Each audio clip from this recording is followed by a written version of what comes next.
Então, boa tarde. Hoje vamos ler o capítulo 4 de Esther. No capítulo 3, nós tínhamos lido que... Boa tarde, Ana. Que o Amã, ele tinha sido promovido pelo rei, lembram? O Amã, que era um dos funcionários do rei, recebeu uma promoção, foi exaltado, foi promovido.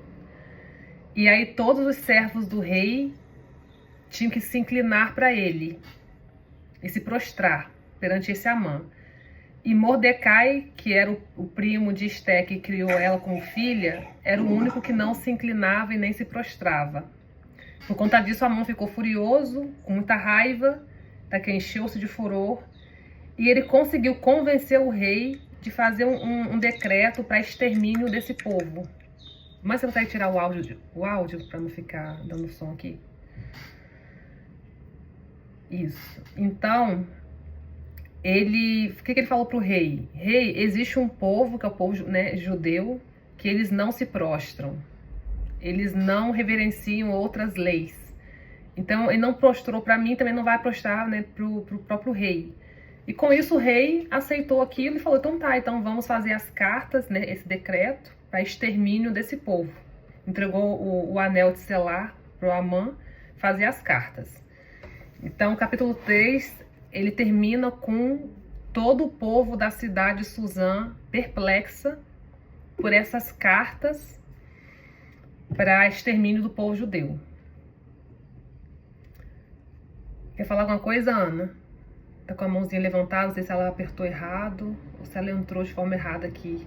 Ana, sai da reunião e entra de novo, que eu tô achando que você entrou por uma opção ruim. Tenta sair e entrar de novo. Então agora vamos começar o capítulo 4. Esther promete interceder pelo seu povo. Esse é o título do capítulo 4. Esther promete interceder pelo seu povo.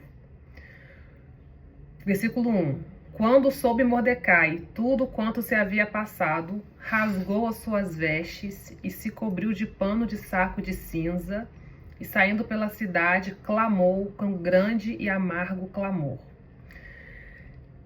Até na série The Chosen, quando morreu João Batista, o próprio Jesus, né, ele se vestiu dessas vestes de pano, rasga as vestes, né, e se veste com pano de saco e passa cinzas no corpo, como um protesto de lamento, como um clamor, né, um grande sofrimento. Então é uma cultura que eles têm, e Mordecai, ele se vestiu assim, e saiu pela cidade com grande clamor e amargo clamor. Chegou até a porta do rei, porque ninguém vestido de pano de saco poderia entrar pelas portas. E em todas as províncias aonde chegava a palavra do rei e a sua lei, havia entre os judeus grande luto, com jejum e choro e lamentação, e muitos se deitavam em pano de saco e em cinza. Eu fico tentando imaginar a cena. Imagina todo esse povo judeu recebendo esses decretos, que tinha data. Existia uma data, acho que era dia 13, que iria acontecer esse extermínio. Então, essas cartas foram enviadas antes, com uma certa antecedência. Agora sim, Ana, conseguindo te ver, você entrou agora do jeito certo. Só desligar o áudio para não dar aqui interferência, por favor. Versículo 4. Então vieram as servas de Esther e os eunucos e fizeram-na saber com que a rainha muito se doeu. E mandou roupas para vestir a Mordecai e tirar-lhe o pano de saco, porém ele não as aceitou. Então aqui Esther já era rainha, então já estava numa posição elevada. E aqui ela se mostra o quê? Que ela se importou por essa dor, né, do povo dela e do próprio Mordecai. Mas ela ainda não tinha entendido o que estava acontecendo. Por que Mordecai está assim, né, com essas vestes? Versículo 5. Então Esther chamou a Ataque, um dos eunucos do rei. Aninha, seu áudio está ligado ainda, tá? Que lhe dera para servir. para a servir. Então ela chamou um outro eunuco do rei, que é Ataque, e lhe ordenou que fosse a Mordecai para saber que era aquilo e o seu motivo. Saiu, pois, Ataque à porta da cidade para encontrar-se com Mordecai à porta do rei. Versículo 7. Mordecai lhe fez saber tudo quanto lhe tinha sucedido, como também a quantia certa de prata que Amã prometera pagar aos tesouros do rei pelo aniquilamento dos judeus. Ele ia pagar pessoas, quem conseguisse matar judeus iria receber dinheiro, né? Essas pratas aqui. Então Mordecai conseguiu passar para esse eunuco do rei que servia a Ester de forma completa tudo o que estava acontecendo. Versículo 8. Também lhe deu o traslado do decreto, escrito que se publicara em Susã para os destruir, para que o mostrasse a Ester e a fizesse saber, a fim de que fosse ter com o rei e lhe pedisse misericórdia, e na sua presença lhe suplicasse pelo povo dela. Ele ainda conseguiu levar para dessas cartas, um desses decretos, para Ester poder ler também. E ele queria o quê? Que Ester fosse até a presença do rei para pedir misericórdia pela vida do povo dela. Então, lembra que até então Ester não tinha ainda se declarado judia. Lembra que ela tinha guardado isso em segredo? Que foi um pedido do próprio Mordecai, uma orientação que ele deu para ela não falar nada com relação às origens dela. Então tá chegando a hora dela se revelar quem ela realmente é. Versículo 9. Tornou, pois, Ataque, que é o nome do eunuco, e fez saber a Ester as palavras de Mordecai. Então respondeu Ester a Ataque e mandou-lhe dizer a Mordecai: todos os servos do rei e o povo das províncias do rei sabem que, para qualquer homem ou mulher que, sem ser chamado, entrar no pátio interior para avistar-se com o rei, não há senão uma sentença, a de morte, salvo se o rei estender para ele o cetro de ouro, para que viva. E eu, nestes 30 dias, não fui chamada para entrar ao rei. Então, havia 30 dias que Ester se tornou rainha. E nesses 30 dias, o rei ainda não havia chamado ela para entrar na sua presença. E aqui existia um decreto que toda pessoa que entrasse na presença do rei sem ser chamado pelo rei seria morto. Então foi o que ela falou. Que como é que ela ia entrar na presença do rei se ela não foi chamada por ele ainda? Então existia essa chance dela ser morta, né? Salvo se o rei estender o cetro de ouro. Então ela ia correr um risco também de vida ao tentar falar com o próprio rei, certo? Sem ele ainda ter chamado ela. Versículo 12. Fizeram saber a Mordecai as palavras de Ester. E no versículo 13 é um versículo muito importante, quem quiser circular aí o 13. Então lhes disse Mordecai, que respondesse a Ester: não imagines que, por estares na casa do rei, só tu escaparás entre todos os judeus. Porque se de todo te calares agora, de outra parte se levantará para os judeus socorro e livramento. Mas tu e a casa do teu pai perecereis. E quem sabe se para conjuntura como esta é que foste elevada a rainha. Então aqui Mordecai quis dar para ela se ela, por medo de entrar na presença do rei para poupar a própria vida, ela não ia salvar o povo dela, né? Não seria ela o instrumento, né, de Deus para salvar o povo dela, certo? Então ela ia se acovardar por esse medo de entrar na presença do rei sem ser chamada.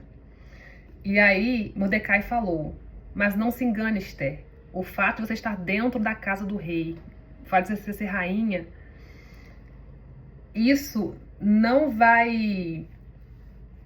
Aqui, ó. Isso não quer dizer que você vai escapar desse extermínio dos judeus, porque ela era judia também. E se ela se calasse, de outra, né, de outra forma, Deus ia usar uma outra forma, né, de livrar, de dar socorro e livramento ao povo judeu, porque o povo judeu era o povo escolhido, e a casa dela, do pai dela, eles iriam perecer. O que ele quis dizer com isso? Esther era filha única e ela era órfã de pai e mãe. Se ela viesse a morrer, ela não teria mais descendentes, né, dos pais dela, certo? Então, o que ele quer dizer com isso, né? Esther e a família do pai desapareceria, né? Ela era a última descendência, né, do pai dela.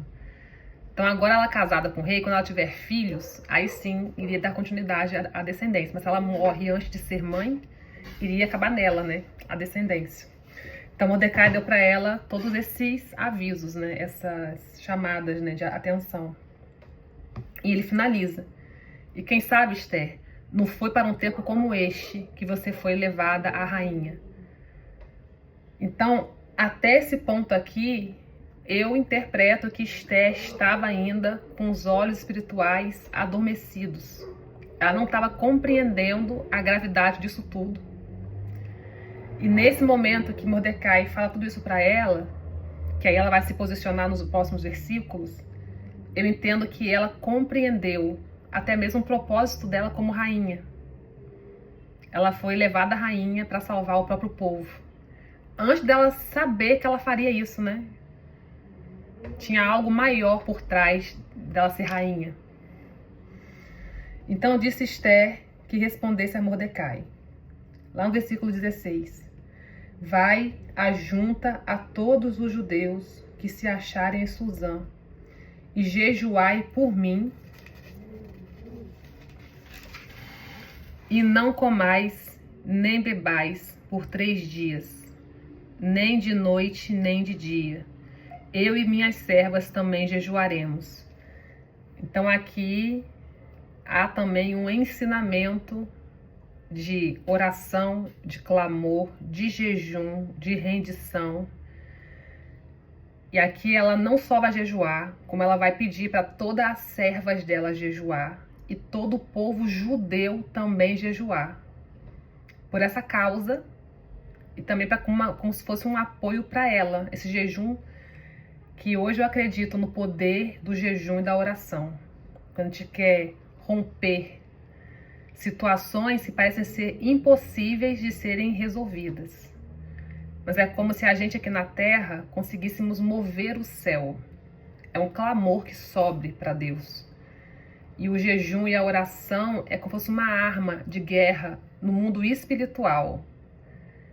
E aqui a gente esse livro de Esther é um livro muito profundo desse entendimento de jejum. É um dos jejuns mais importantes que a Bíblia explica, conta, que é um jejum de 3 dias, nem água e nem alimento. É até um jejum perigoso. E o povo inteiro, os judeus todos, fizeram esse jejum juntos. Então imagina como que isso não subiu, esse favor, esse clamor por céu. E aí ela finaliza assim. Depois, ou seja, jejuar por 3 dias. Depois irei ter com o rei, ainda que contra a lei, se perecer, pereci. Então Esther, ela tinha conhecimento das leis e dos decretos. E ela ia jejuar o povo também, depois que acabasse esse jejum de 3 dias, que ela ia entrar em contato com o rei, na presença do rei. E se o decreto fosse cumprido, que é, mata que aquele que entra na presença sem ser chamado. Ela falou, se perecer, pereci. Né? Então ela realmente abraçou a causa e colocou a própria vida realmente em jogo também.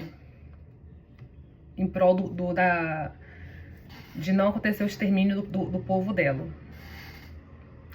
A versículo 17, e o último, né, deste capítulo 4. Então, se foi Mordecai, e tudo fez segundo Esther lhe havia ordenado. E aí finalizamos o versículo 4. E semana que vem a gente continua o versículo 5 para entender como é que foi esse movimento desse jejum, como que Esther se posicionou e como vai vir o desenrolar, né, dessa situação. Alguém tem alguma dúvida?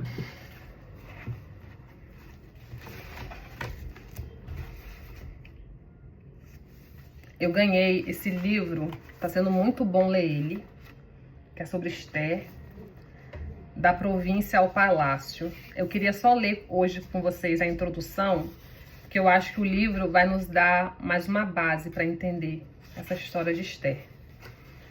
Então, aqui na introdução do livro, esse livro foi escrito pela Aziz Soares. Então, na introdução, o livro de Esther narra fatos que passam na Pérsia, entre os exilados sob o comando do rei Xerxes ou Assuero. Como cada Bíblia tem uma versão, né, a minha Nova Almeida atualizada, e tem outras versões, aí o nome do rei muda um pouco do nome, o nome do Mordecai muda também. Então aqui, por exemplo, tem versões que o nome é Xerxes, tem versões que é Assuero, o rei. Na minha Bíblia a versão é Assuero. Tem versões que é Mordecai, tem versões que é Mardoqueu, que é o primo de Esther, né? A diáspora, dispersão de um povo por motivo religioso ou político, era para o judeu um fato admitido. Os judeus conviviam com isto tranquilamente. Esses que têm a história registrada em Esther são os judeus que decidiram não voltar para Jerusalém após a liberação do rei Ciro, decidindo permanecer em Suzã e nas 127 províncias do Império Medo-Persa, distribuídas da Índia à Etiópia. Então, esse povo judeu que está aqui nessa história de Esther são os judeus que não quiseram retornar para Jerusalém. Os fatos narrados se sucedem em Suzã, capital persa, no ambiente de Hadassa, que é o nome de Esther. A partir daqui, você já começa a entender que coisas boas podem acontecer onde você está. O coraçãozinho da mocinha, menina ou senhora que está lendo já vai recebendo calma. Você não pode ir, mas o rei pode vir ao seu encontro. Amós, o profeta, foi encontrado em Tecoa e lá mesmo foi vocacionado e enviado. Agora está dando aqui outros exemplos. Eliseu, sucessor de Elias, não estava na escola de profetas, mas cuidando dos afazeres, dos interesses da sua família, e o Senhor falou ao coração do profeta Elias a respeito de Eliseu. Maria, numa cidade da Galiléia chamada Nazaré, quando foi visitada pelo anjo Gabriel com boas notícias, ela geraria o Messias, o Filho de Deus. Fique tranquila, coloque um sorriso neste rosto. Deus, por intermédio deste livro, vai lhe visitar. E nessa visita tem consolo, cura, alívio, cuidado. Sinta agora o Santo Espírito lhe abraçar. 12 anos abrange o livro de Esther. A história é linda. Esther teme a Deus, a oração, jejum. Porém, toda intervenção divina se dá por intermédio de homens. Deus não se manifesta de forma teofânica. O que é isso, de forma teofânica? Eu botei aqui. Deus não aparece de forma visível, tangível ou direta aos sentidos humanos. Se revela de outras formas, menos direta e menos perceptíveis aos nossos sentidos. Comigo, por exemplo, as formas como Deus fala comigo. Geralmente é muito por sonhos, e não são sonhos fáceis de interpretar, então eu preciso de um tempo de orar para conseguir interpretar aquilo. E também ele dá para mim assim umas impressões, né, no meu espírito, na minha mente. E não tem como, cada uma de um jeito, mas o importante entender é que não é algo de forma tangível, e nem visível, e nem direta. Então, o jejum... Isso, deixa eu ver que Simone respondeu aqui. Eu sempre vejo que todos os acontecimentos têm um propósito maior. Comigo também, somente insights, exatamente. E aonde foi que eu fiquei mais sensível à voz de Deus, né, à presença de Jesus e tudo, foi quando eu fui fazendo esses jejuns. Então, eu já fiz o jejum de Esther, mas 4 vezes ao longo de 3 anos. Não é fácil, é um jejum muito difícil. A primeira vez eu passei mal. Na segunda tentativa eu fiz 1 dia e meio. Aí passava uns meses, eu tentava de novo. Eu sempre tentava, eu ia fazendo primeiro jejuns pequenos, pulando uma refeição. Depois eu pulava 2 refeições. Eu ia treinando o meu organismo. Eu era uma pessoa que glicose caía facilmente, pressão é baixa. Então, pra mim era algo muito difícil de fazer jejum. Mas eu consegui. Eu consegui fazer. Depois de quase 3 anos tentando, eu fiz o de Esther ano passado e fiquei super bem. Não passei mal, fiquei com vida normal. Dá pra fazer até atividade física fazendo jejum quando você tá com o corpo já muito treinado e muito disciplinado. E é jejum com oração, porque Deus sustenta a gente, né? Não é só parar de comer.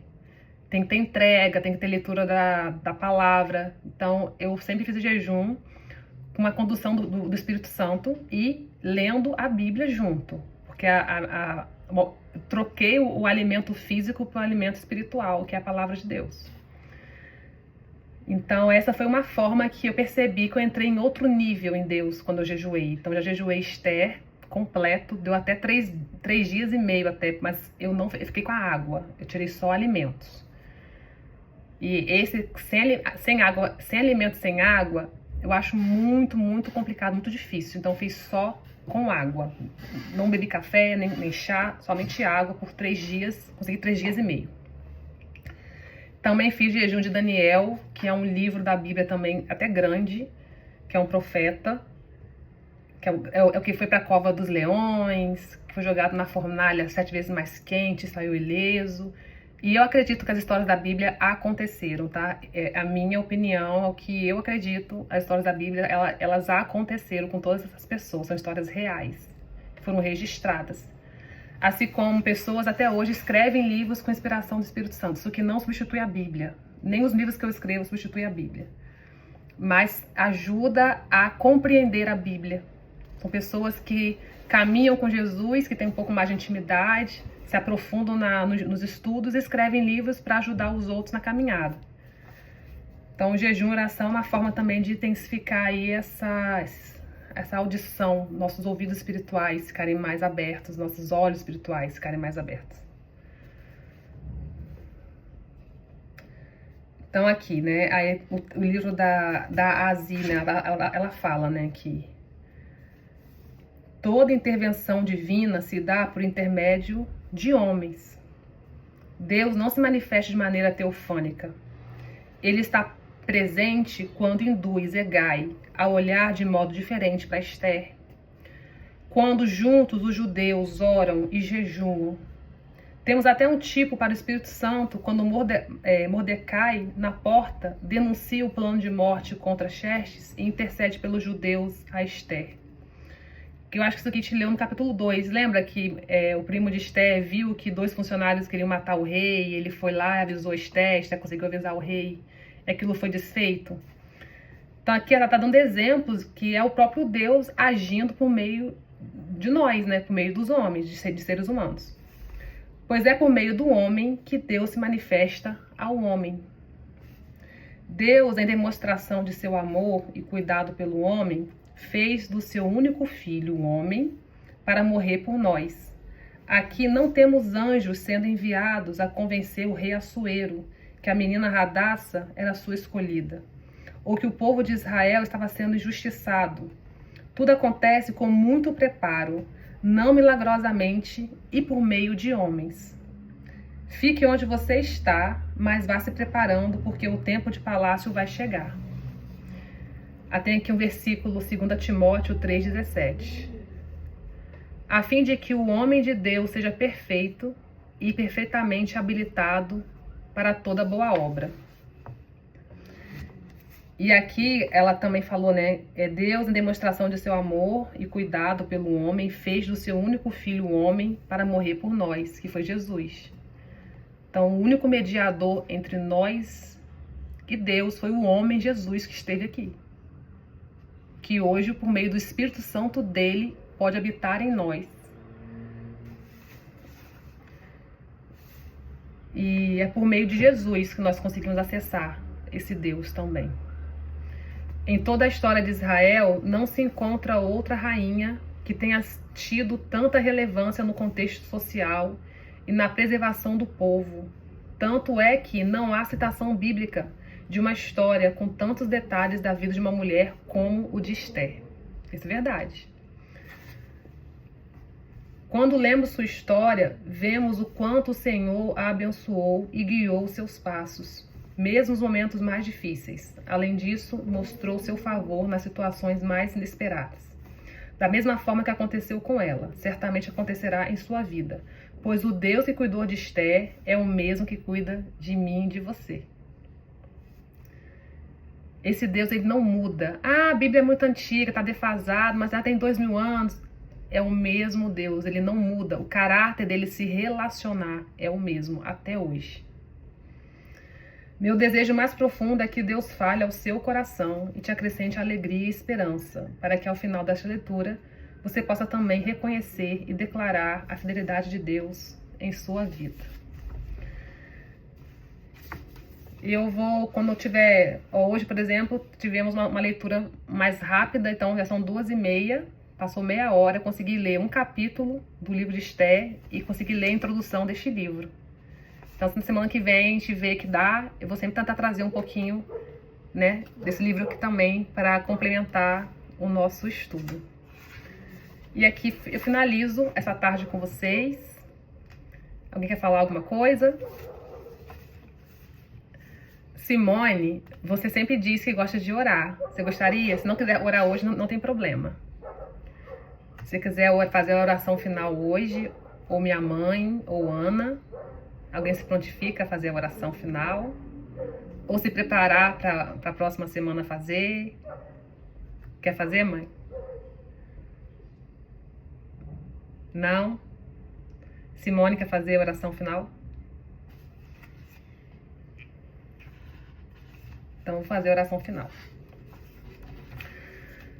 Pai amado, aqui estamos na sua presença. Agradecemos pela oportunidade de acessar a sua palavra, que é viva e eficaz para transformar vidas. Obrigada por mais uma tarde se alimentando desse banquete espiritual que é a Bíblia. Abençoe cada uma que está aqui presente, parando o seu tempo, os seus afazeres, a sua rotina, para estar aqui sentada com você, Jesus, te ouvindo, acessando a sua palavra, que você é a palavra viva que se fez carne. Então estamos aqui agora, quando a gente lê a Bíblia, Jesus, estamos com você, lendo você aqui dentro. Então abençoe a todas as mulheres desse grupo Enche-me, esse grupo que veio do coração do Senhor para o meu coração, e que muitos não podem estar aqui agora presentes de forma ao vivo, mas eu sei que elas depois assistem essa gravação. E que essa bênção que derrama aqui também vai derramar na casa delas, elas assistindo. Tudo para a honra e glória do seu santo nome. Amém. Um forte abraço para vocês, uma boa tarde. Tchau.